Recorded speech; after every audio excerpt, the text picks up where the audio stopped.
In today's episode, we're covering part 3 of our Disney trip planning series. Come along as we talk about one of our favorite topics, dining.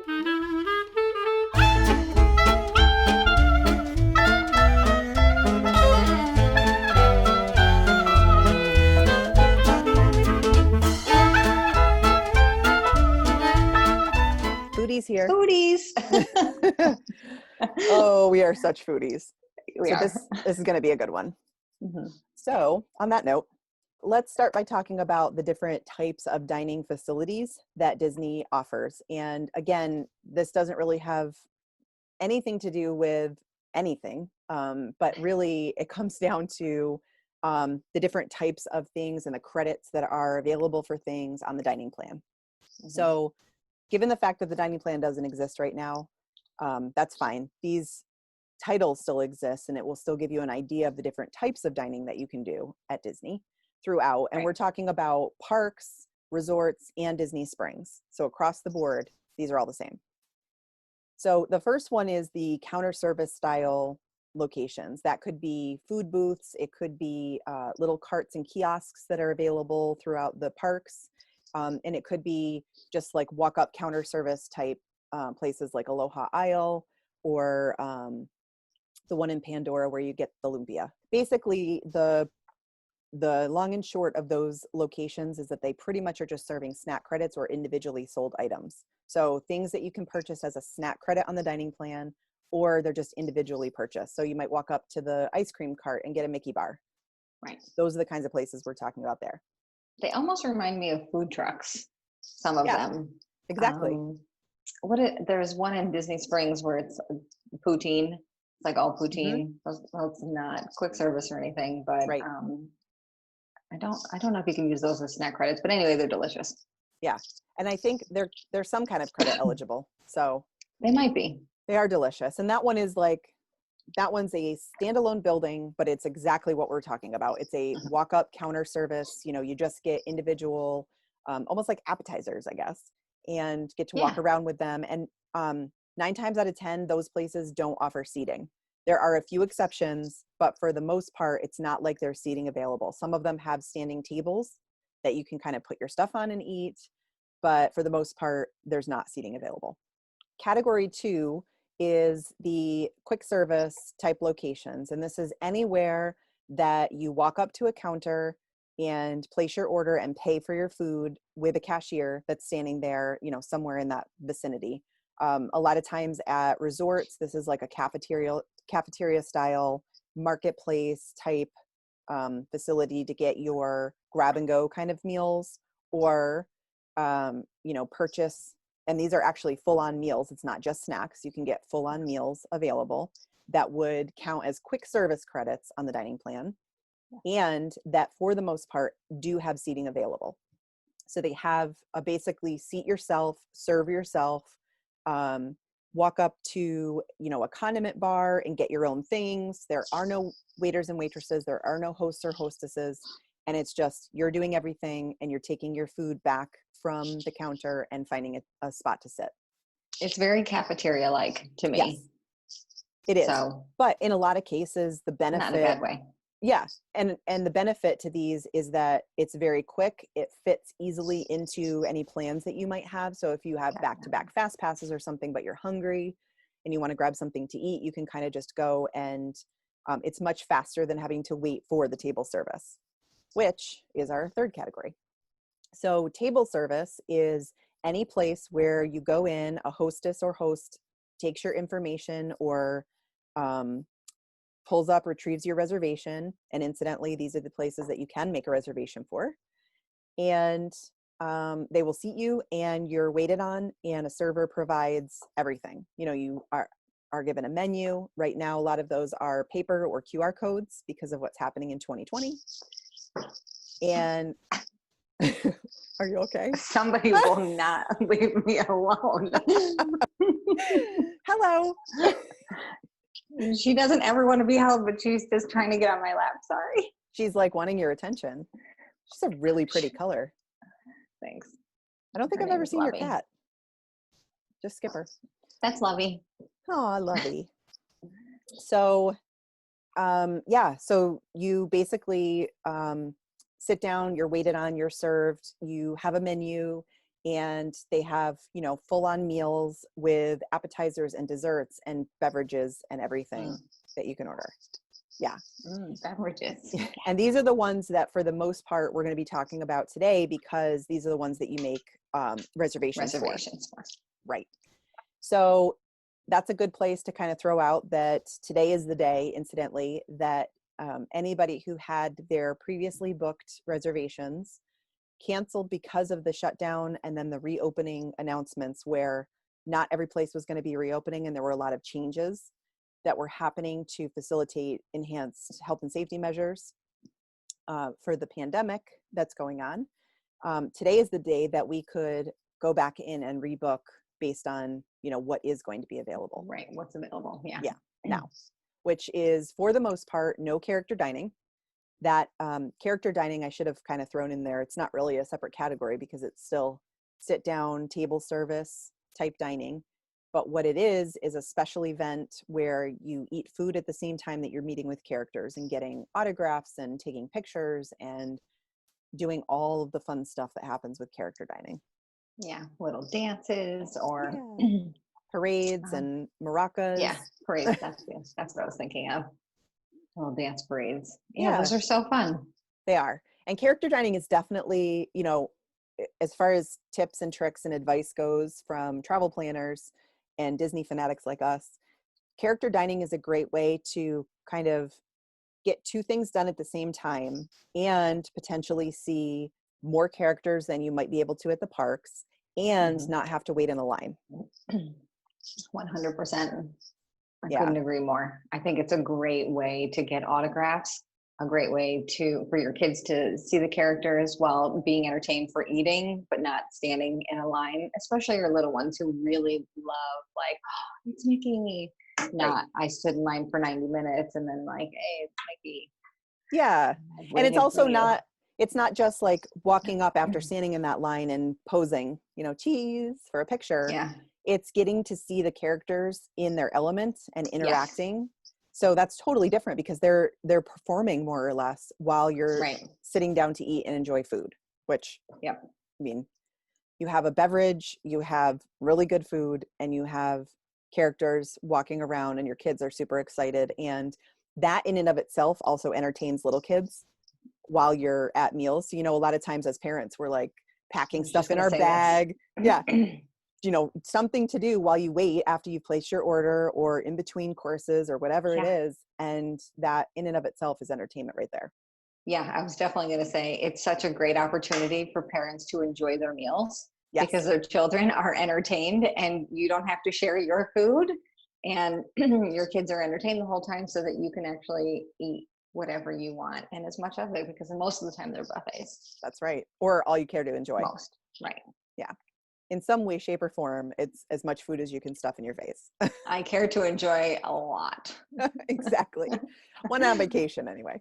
So that being said, right now with the 2020 changes at Disney, there are only, we just actually got an announcement of a second. So 2 character dining experiences currently available. I was able to snag Topolino Terrace for the awesome. Yay. Oh shoot, we should have coordinated the day we did it. I actually looked at your date. Okay. But the date that you were going didn't really work for my schedule. Okay. So I decided to make it for a day that we wouldn't be going to a park because I like to do character dining. Right. And we're doing a non-park trip, so I didn't have to worry about that. Also you know? True. I probably could have thrown it in there and not really missed much, but it's Animal Kingdom Day, I think, for us. And I was like, Yeah. And besides, I think there's other things for us to try to coordinate. Again, we're off topic, but when we do our trips, I think there's other stuff for us to coordinate that would be more fun and more interactive as opposed to the character dining. You're kind of there just for that purpose. We probably wouldn't even be able to sit near each other. That's true too. Good point. Yeah. So, so those are the only 2 experiences that will be open in 2020. And did we say the other one? I don't think I did. Garden Grill is the other one in Epcot. Which is amazing.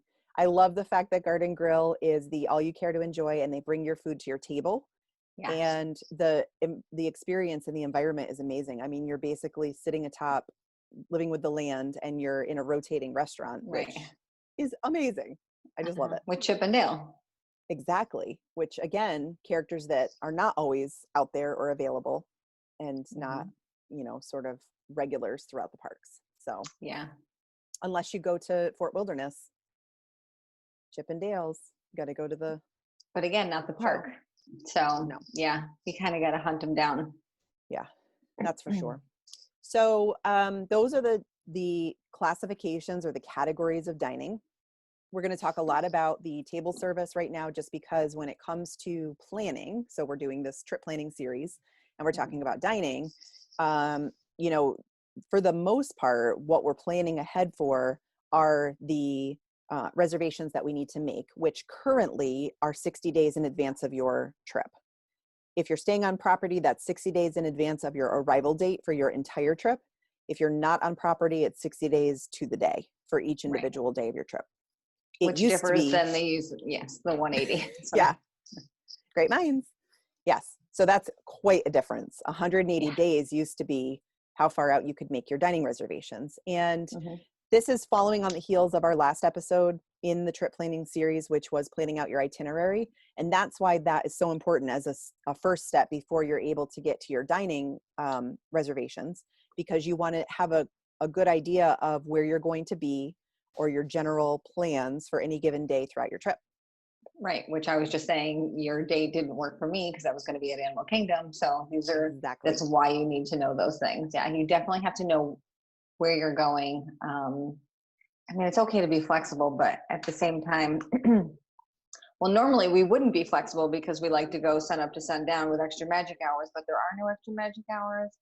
So we could be flexible this time with where we went and switching around Magic Kingdom or Epcot or what have you. But because there are very limited tickets available, it's like once you make your reservation for the park, there's probably no switching it. If it's not available, it's probably not going to become available. Yeah, that'll be interesting to see. Yeah. So they say that they are changeable, but again, with the reduced capacity, we don't know if you can change them, whether or not there will be availability by the time you need to. Exactly. So anyway. So and again, and again, when it comes to planning for Disney or, having a trip coming up for Disney, planning is super important. We've talked about this a lot. We probably will mention it on every single episode that we do, whether it's the trip planning series or not, because there's just so much that can get missed or overlooked or, just cause not as much fun to be had on the trip if you aren't pre-planning a little bit.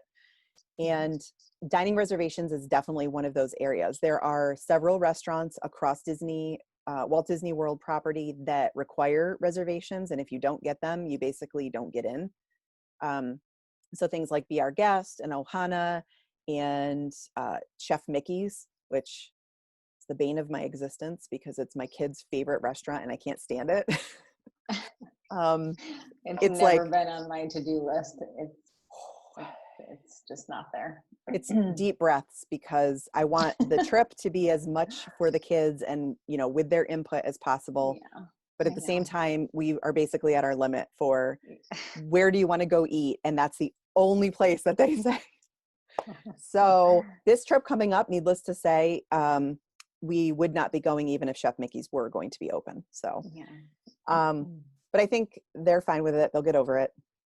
And, but anyway, so there are places that absolutely need reservations and they're required. And in fact, right now with the changes for 2020 and the capacity reductions and the different, reduced number of restaurants that are going to be open and available, right now, the wording on the Disney website says that reservations are required.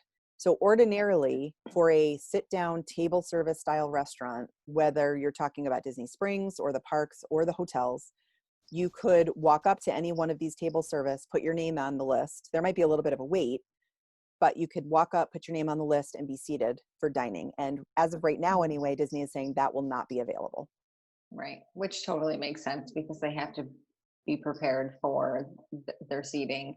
Staffing, all of the factors that go into how many people are we going to need to be able to cover. Yeah. So, I don't know that we've ever walked up to a place to try and get a table, but I know that I've been like walked up and given my name for a reservation and heard other people do that and they've gotten in. Tusker House is coming to me. mm, I've definitely heard people just walk up and try and get in. yeah. That's one of our So, favorites. yeah, that's a good one, which also is Mhm. not going to open, That's a little which is sad. heartbreaking, but it's buffet, so I'm not surprised. Yeah. That's kind of the idea there when it comes to reservations for your table service. Um, there are also things that you can work into your planning ahead of time relative to the other styles of dining. And I think the areas where this is super important really focus probably on the dining plan. One of my biggest pieces of advice when on the dining plan, which again we know does not apply right now, but the most important thing on the dining plan is to kind of have a plan of what you're going to eat and when you're going to use your credits, because otherwise the result is that you're left with a whole bunch of credits at the end of your trip. I've yet to hear of anybody who runs out of credits, but I constantly hear of people who didn't plan ahead and didn't use all of their credits in a timely fashion throughout their stay and ended up with way too many left at the end. And then you either lose them or you end up at Mhm. the gift shop buying tons of snacks. Well, also, if you don't have a general plan as to where you're going to use them, for instance, we know when we go to Animal Kingdom, we're going to go to Tusker House. We usually do brunch there, and we usually plan to have dinner at Satuli Canteen. So, if I said that right, but so we usually plan to go over to Pandora around that time, Hmm. and ride Flight of Passage and such. But if you don't have some sort of plan, you can also end up hangry and eating something that you don't like or disagreeing, or it can be not fun. Yeah. And this has I've nothing been to do with the there. dining plan either. I mean, this applies to anybody. If you don't have a little bit of an idea ahead of time, and some of what plays into this also is when you have recommendations that you've gotten from people or something that you've seen, Hmm. on a vlogger or a blogger's Right. site about a place that they highly recommend. You're going to want to have a list of these places that you want to get to. And it's much easier to take that high level daily itinerary that you had and kind of work into there the places that you'd like to eat. And again, Hmm. flexibility is key. So if you do Yeah. really want to eat at Satuli Canteen in Pandora because you've been wanting to try the cheeseburger pods, which are amazing, Hmm. then maybe you do fit it into your Animal Kingdom day on Friday or whatever the day is. But if it doesn't work out and you don't end up being able to eat there, or you saw something that you wanted to try even more, it's fine. Right. Right. you Maybe know you walked by Yak and Yeti and you're like, what is that right. smell? Because it smells amazing. And you have Yeah. to try that instead. We've all been there and Right. changed up our reservations a little bit, especially when it comes to the quick service. But again, having a place or two picked out is a It's good helpful. idea. It Yeah. really is, reading some sort of reviews on things, what the food is like, or I mean, maybe 9 out of 10 people hate it. Right. Sometimes you gotta go with the review. Yeah. Or just based on things that you like. It's important to note that, well, a couple of things. Number one, almost every single restaurant or place that you go to get food has options that are very generic that kids will love. So, That's true. chicken nuggets, a burger, macaroni and Macaroni cheese. cheese. Yeah. So, that's important to note when you're making your plans. All the menus are available on Disney's website so that you could actually go through and even know ahead of time what you're going to choose. If you're like me and you get there and you're like reading the menu for an hour and everybody is starving and mad at you because you can't decide what you want, Hmm. then you might even want to do pre-planning in terms of the menu even Yes. is I actually know a freely lot of available. adults that would like the kids menu also that Yeah, are not foodies. right. So just know that for all you adults out there that like the same things, it's everywhere. Yep. And you You're are able fine. to order as an adult off the kids menu. Hmm. And in some cases, you're even able to ask for the kids menu option, but in an adult portion. Yeah. So lots of flexibility, lots of different options there. The other thing that's really flexible at Disney and something that they are amazing at, I can speak from personal experience, is dealing with food allergies and special diet accommodations. It's just out of this world. I mean, Hmm. I can't even mention any place that's local that can do this on the level that Disney does. They will literally send the chef out to your table to ask you questions and make sure they completely understand what your allergies are, if it's an allergy issue. Hmm. Otherwise, on every single menu at almost every single dining location, there are options for things like gluten-free, dairy-free, vegan and vegetarian. Hello? Who's there? That apparently your alarm rings on Do Not Disturb. Oh, did we know that? I think we knew I that. don't know. Yeah. Anyway. Mm-hmm. So yeah, so they are so great about the way that they accommodate anything that you could possibly want or need. And the same thing is true with, you know, wanting to make slight changes. My husband is definitely a foodie along with me, but he is a little bit pickier when it comes to certain foods and certain flavors and, you know, just combinations that you might find in traditional, really high quality foods, things that foodies would, you know, want to eat. So it's nice to be able to go in there and say, I love this dish. It sounds amazing. I want to order it, but I really don't like mushrooms. Could you do anything to help? And they are really good about it. I mean, really good. So that's another great thing to think of there. And yeah, I just think I know that a lot of people have allergies, and especially when they're, you know, deathly allergies. mm-hmm. I have a friend whose son is allergic to eggs, and they were a little worried when they were going to Disneyland, but they had a great experience. Yeah. I mean, I think you're absolutely right. That not even anyone local around here can do it the way that Disney does. You have to have faith, trust. Yeah. You knew. Yeah. Yeah. I think, you know, obviously they want to be able to have the experience of every single guest be as magical as possible. It's their, you know, mission statement in life. And it's just another one of those areas where if you do have, even if it's not an allergy and it's just, you know, you're vegan, it's just, this is your preferred way of life and this is how you eat. You want to know that you can go there and still have a wonderful time. They're serving Impossible Burger now, and it's just amazing. I saw a review of something the other day that they even have the vegan style cheese, which was definitely not my cup of tea. I love eating vegan, but I love cheese.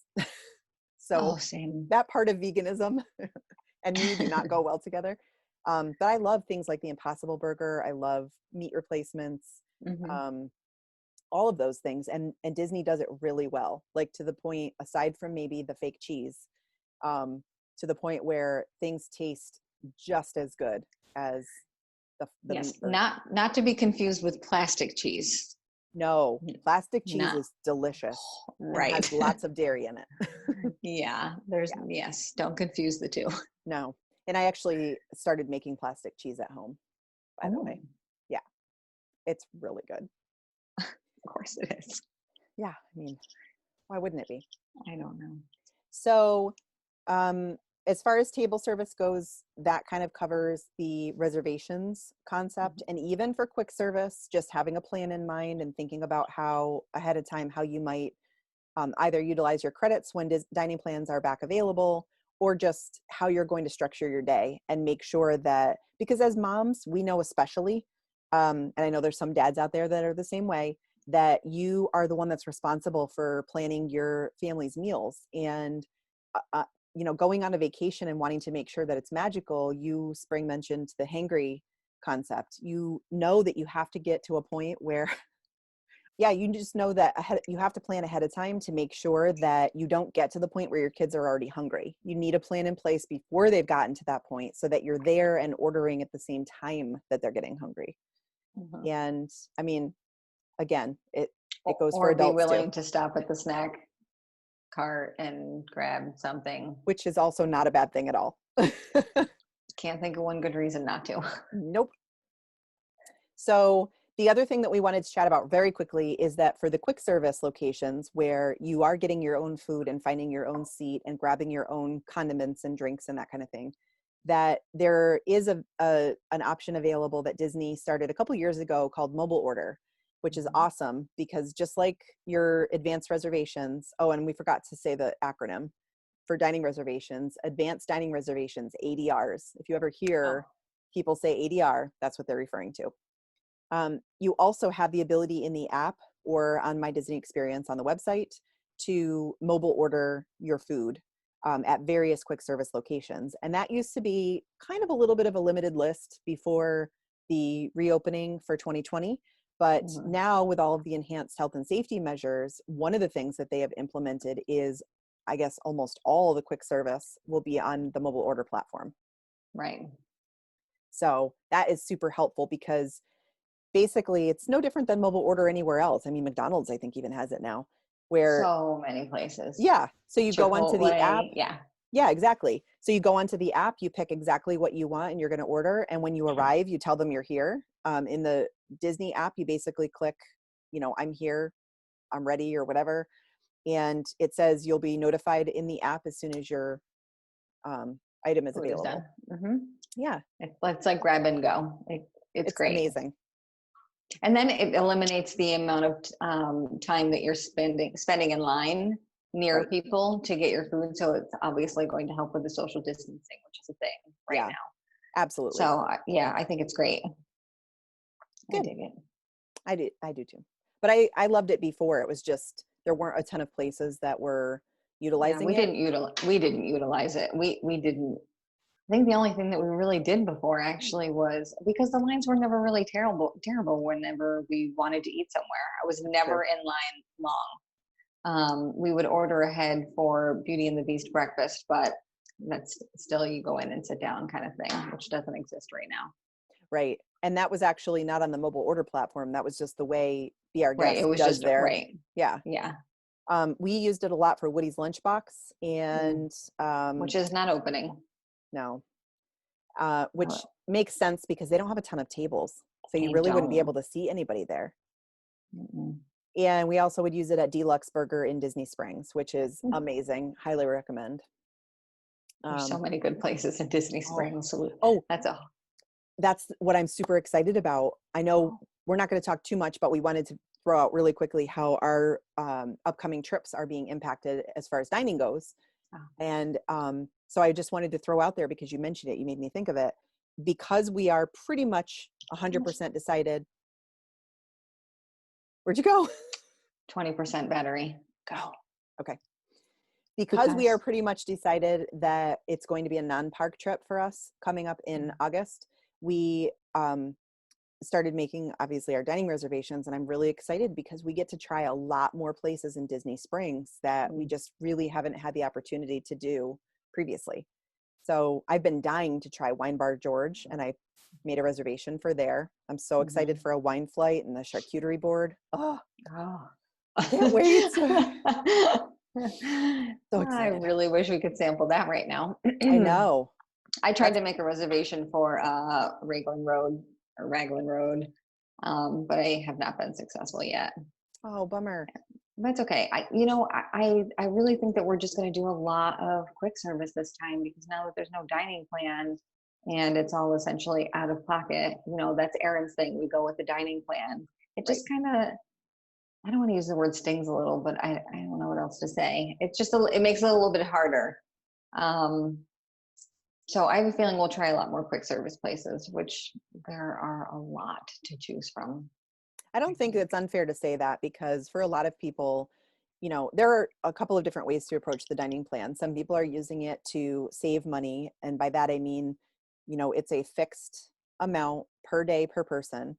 And once you've done that, you could go into a sit-down restaurant for your one table service credit and order the most expensive thing on the menu.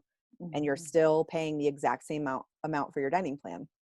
It's like going on a vacation that's all inclusive. I mean, and that was the other thing I was going to say. Number two is people who don't really, I don't want to say don't care about saving money, but it's not about the money for them. It's about the ease and the carefree concept of going on a vacation and not having to worry about, how much you're spending, budgeting, or even paying for. You've essentially already spent it. Right. So it just makes it easier to not think about it. Just here's scan, done. Yeah. I think that's why a lot of people like all-inclusive places is because you don't have to think about it. I mean, even with alcohol, Yeah. So yeah, this trip is just going to be different if we go. So Yeah. there's no I getting agree. around that. And I think there are the other thing that we wanted to mention about our upcoming trips is that there are some favorites. You mentioned Raglan Road. Mhm. Raglan Road is probably one of the places that we will go to every single trip because my husband is Irish, but also the girls do Irish dance and they love going up on the stage and watching that show that goes along with your meal. And Mhm. we absolutely love the food there. I mean, it is amazing. English/Irish pub style food. It's just so good. Um, and that is one that luckily is reopening. So we did get Mhm. reservations for that. But some of our other favorites, especially character dining. So for you, I know 1900 Park Fair isn't going to be reopening, at least not right now. It might change before our trip, but as of Mhm. now, it's not, Yeah, that's, which I mean, is that's sad. one of the buffet ones. So a lot would obviously have to change because Right. I don't see buffets opening anytime soon anywhere. Yeah.